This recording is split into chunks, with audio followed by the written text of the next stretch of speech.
Being a diamond. This was the theme of the second chapter of Homeworld, and it surely left you with some questions. That's why I decided to create this review and analysis of the second chapter of Homeworld.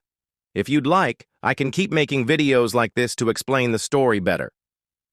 For those who don't know, Homeworld is an AU created by me, with the main theme centered on the diamonds, especially Red Diamond, who tries to be a perfect diamond but struggles with some issues. The videos about this AU are available here on the channel. Anyway, the second chapter begins with Red Diamond being reprimanded by Green and Indigo Diamonds simply because she tried to defend Pink from an attack by another gem.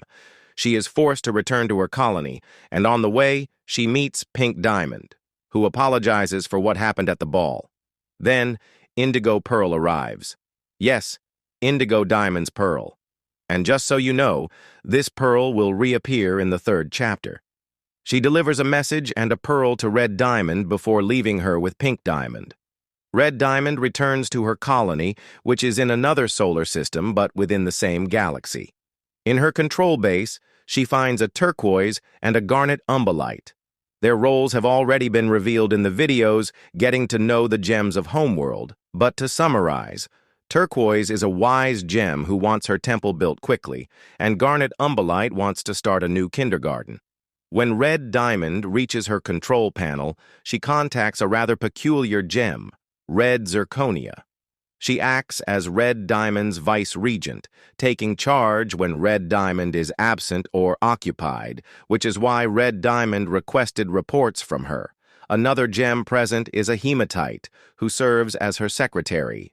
Then, a blue gem, an apatite, calls in. These gems are coordinators for water-based terraforming. Apatite called to make complaints, as she always does. To be honest, Apatite loves calling high-ranking gems just to feel important, and I guarantee she'll be back. Next, Pink Diamond contacts Red Diamond, and they decide to activate Red Diamond's new pearl. Despite this, it's clear throughout the scene that Red Diamond doesn't like pearls very much. For those curious, the phrase Red Diamond uses to customize her pearl will cause her some trouble later on. Red Diamond works with the pearl for weeks to catch up on lost work, and when they finally finish, the pearl says she has to leave because of a commitment. This is very suspicious, considering she only recently emerged and already has commitments. Then Red Diamond receives news from Azaviche, a messenger-type gem who warns about a rebel in a colony. And who is this rebel? From Red Diamond's perspective, she assumes it's the same gem that invaded Pink Diamond's ball. However, she's too hasty in her judgment. She quickly changes form, disguising herself as a carnelian and hiding her gemstone. Unlike Pink Diamond, she doesn't just rotate her gem. She conceals it completely. The quartz soldiers don't attack the rebel because, in their own words, they need their agate's permission first.